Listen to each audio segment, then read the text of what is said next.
Good afternoon, guys, and welcome to today's edition of The Law and You. I am your host, yours truly, attorney at law Shellon, Washington, licensed in the state of New York and my home country, Guyana, and I'm also licensed in the Twin Island of Trinidad and Tobago.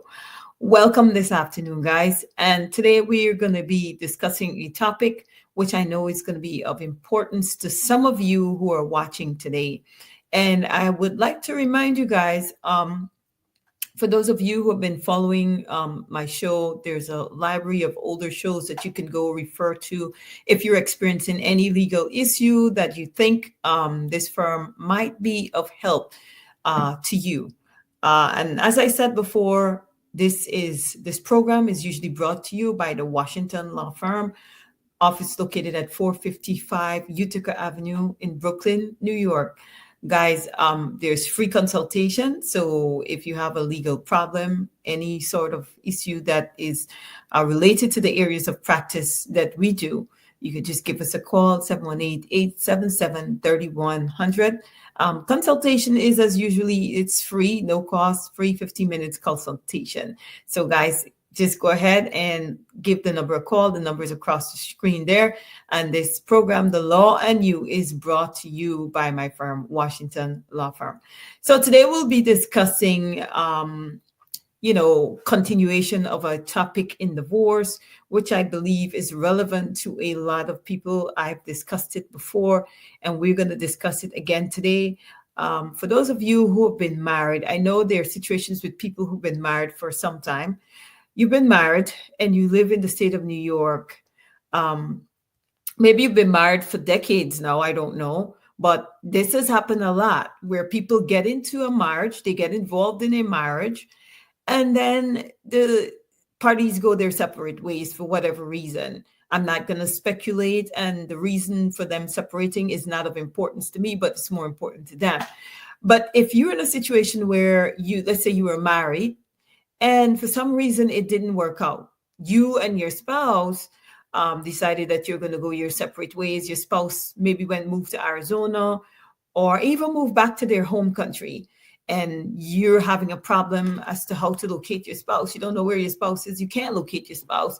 You've asked your friends, you've asked your family, and you're unable to locate that person.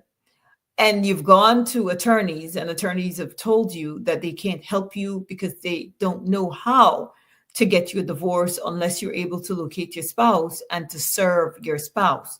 As you know, in the state of New York, personal service is preferred over any other method of service. So if you can't find your spouse so that the process server will go and personally put the document in your spouse's hands, you're going to face a challenge because most of the attorneys that people have told me they've came in contact with do not understand the procedure for substituted service in the state of New York.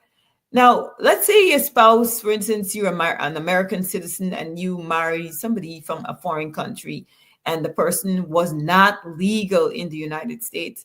And for some reason, the person ended up just leaving and they vanished and you don't know where the person is. And the person, as far as you know, the person is illegal, don't have proper documentation to be present in the United States. And they're just illegally present here. and you're like, okay, I would like to divorce this person because I got married to this person here in the state of New York or somewhere in the United States. But at this point, the marriage didn't work out. The person left and they're gone. And you would like to divorce that person, but you're not sure how to go about doing that. I'm here to tell you that all is not lost, but there are ways into which you can go about getting that spouse served and getting your divorce, even though you don't know the whereabouts of the spouse, you don't have an address, you don't have a phone number, you don't have anything, and your friends and your family, you've asked everyone, and nobody seems to be able to tell you what is the whereabouts of that person.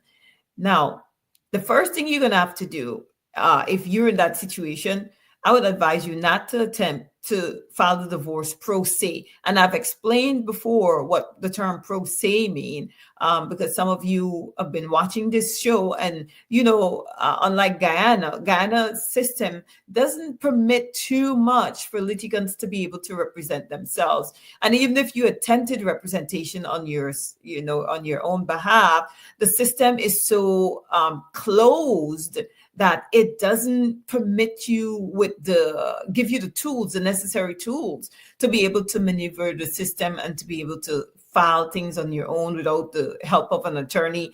People have tried it. There are litigants who have succeeded with pro se representation in Guyana, but I feel like it's not wide, it's not broad. The scope of it is not broad enough as it is here in New York.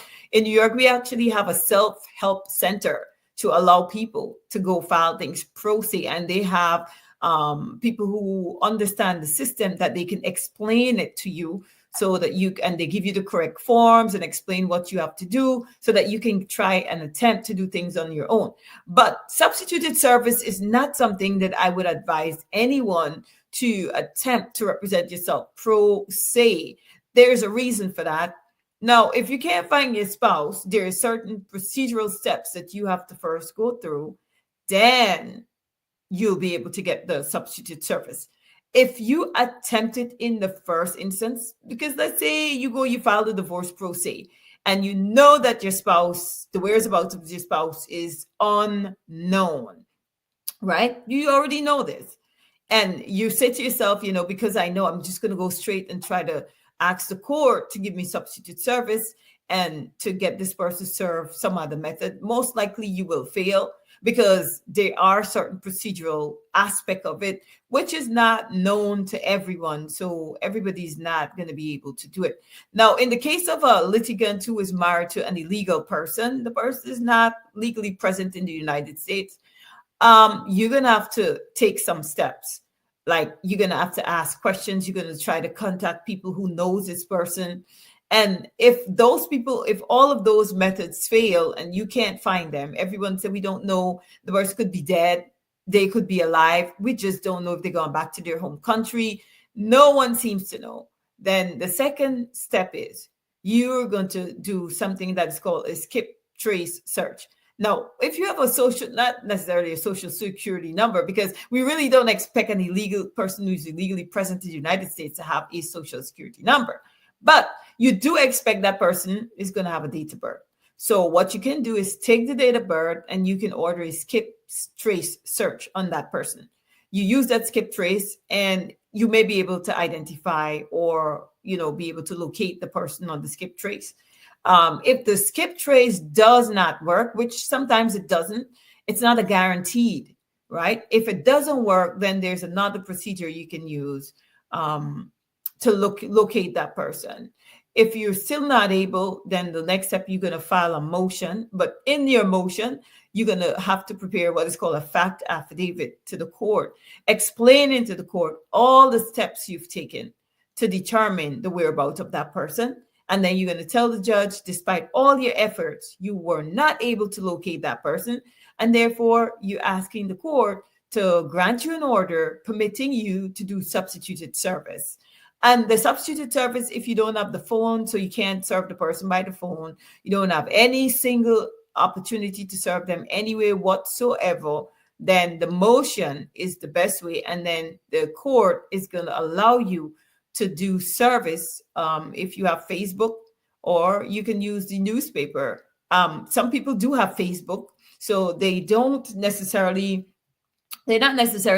you know, they don't have a phone. You might not know the phone number, but they probably have one, and they'll use it for Facebook. A lot of people are Facebook, different demographics, different age group. A lot of people have social media. So social media is a method you can ask the court for you to serve that person via their social media. If no social media, you can always revert to the newspaper. The newspaper is always a good method because it's public. And maybe somebody who knows the person might be reading the papers and say, "Oh, you know," but I most likely guarantee you that they're not going to see that in the newspaper, because chances are people these days don't really use the newspapers. Nobody really follow the newspapers anymore. So the most viable method that you know they're going to be served is probably social media. But some courts are reluctant to grant the social media setting, even though there's a case allowing you in the state of New York to use Facebook to serve a spouse. Not all judges are on par with that. So depending on the judge you get, the judge might say, you know, go use the papers, the newspapers advertising. They do it, I think, 3 or 4 consecutive weeks. And there's a cost associated with that. There's only I believe every county has its own court approved newspaper for publishing legal actions for service, for the purposes of serving it on a person. Because as you know, a lot of times people, they just move. Or sometimes, if you don't know, hopefully that's not the case. Your spouse could be dead, which we hope not, because if that's the case, then you don't need a divorce. The marriage is terminated on death. So most likely the spouse could have leave, or, you know, migrated somewhere else, and not remain in the state of New York. Sky, just as I continue here, I want to remind you that these programs are brought to you by Washington Law Firm, located at 455 Utica Avenue in Brooklyn, New York. Every Saturday at 4 p.m. we bring you these editions. If there's anything you guys would like me to speak about on these programs, just send me a message and we will talk about it. I just shout out to Andres. I see Andres is there. Guys, and I want to encourage you, like and share, if you don't like and press the like button and share, it's not gonna guarantee that the program is gonna get to the right people. And every week we want to make sure that the right people are seeing my content, because there's so many people out there, believe it or not, that need a divorce, but they cannot find the spouse. They don't know where to look, where to find the spouse. And this content is for those people who are trying. They want a divorce, but they don't know how. And there's nobody that has been of help to them. So they're searching and they're looking and they're hoping. But when you like and share the content, hopefully the right people will see it. And then they'll be like, hey, wait a minute. I've been trying to divorce for the last 10 years and I couldn't find my spouse. So now I have the opportunity. I can contact the attorney's office and try to get it sorted out. You will be surprised. There are so many people. And another aspect of this, there's so many people who've separated, and now they've been separated for a number of years, and now they're looking to be able to divorce the spouse. I've come into contact with situations where there's a lot of people, they separated and not divorced because they don't want to have to split their retirement accounts. But the truth of the matter is, if you separate from your spouse, it's best to resolve your problem ASAP. I tell people all the time, you do not know if something happens to you, what that spouse would do. Because if you remain married to somebody that you're not in a relationship with, the law permits for that person to come and take your estate if you should die being married to that person. The spouse is entitled. The law is not going to turn them down. The law is not going to say, hey, wait a minute, you've been separated for 20 years from your spouse. You can't get their estate. The law doesn't care about that. Of course, there's a method that you can use, your family members can use to divorce that spouse. after you're dead, right? There's a method that your family can use in the state of New York to file a divorce after you died, so that your surviving spouse will not be able entitled to any assets that you left behind, right? They can do the divorce post death, after your death, but to do that post death, they'll need certain types of proof. And of course, you'll be making your family life difficult if you die and you leave an estate and you have some spouse somewhere out in the horizon just pops up and makes claims to your estate when it was never your intentions to leave that estate to that spouse that you've been separated from for more than 20 years. I see this happen so often, guys, so often. And I try to warn people about not staying married if you're not together. Don't be afraid of filing that divorce. A lot of people are fearful because they're, oh, I don't want to split my retirement account. Oh, I don't want to divide my assets. Oh, I don't want to do this. I don't want to do that. But think about it this way. You're fearful of those things.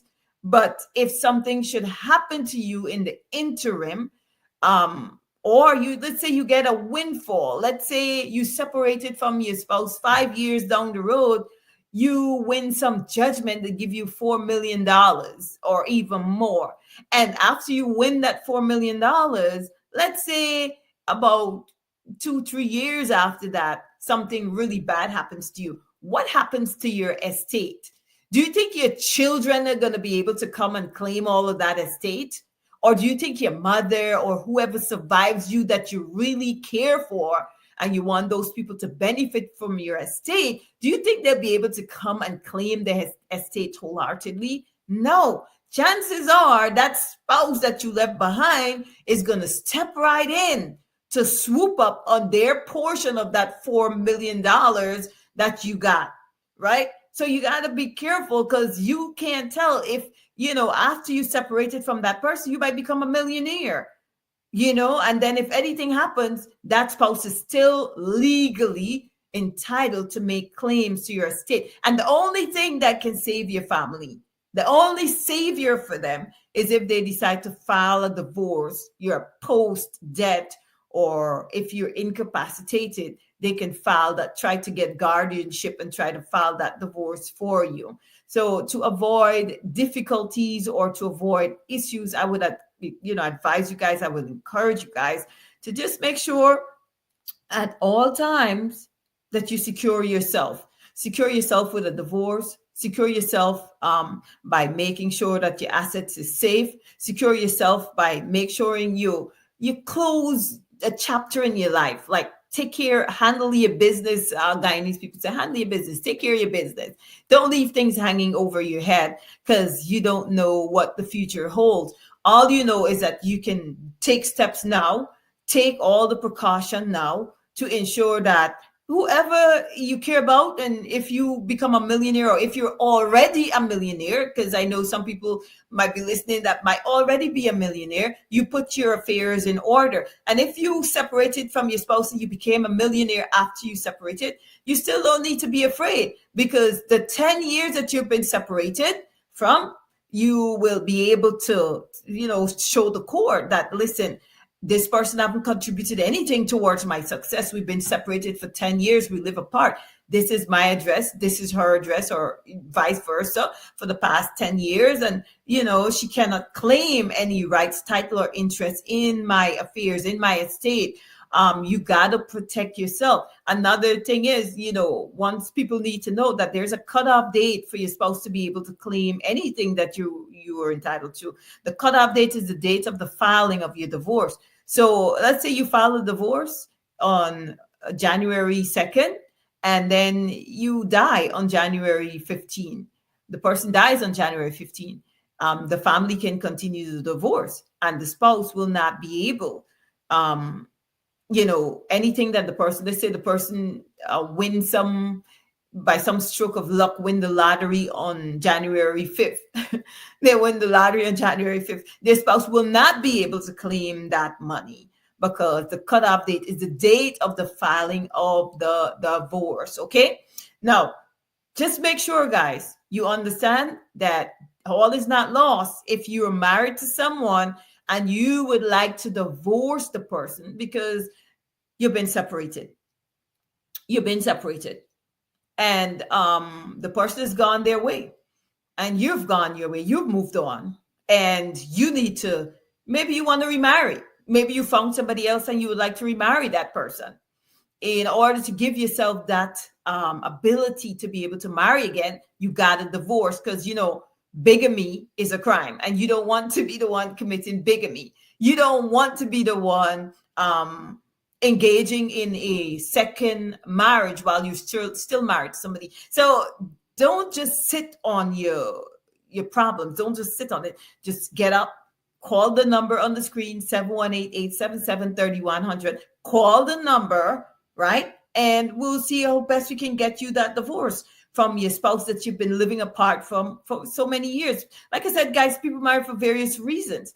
People could marry because they were in a legitimate marriage. Legitimate because that's the only time you should be divorcing. If you were engaged in a legitimate marriage, you might have fallen in love with somebody and you came to this country, you live in a foreign country, and the person filed a green card for you. The person petitioned the U.S. government to get you a green card. You lived with that person in that legitimate marriage for a number of years. And then afterwards, you two realize you're not compatible, right?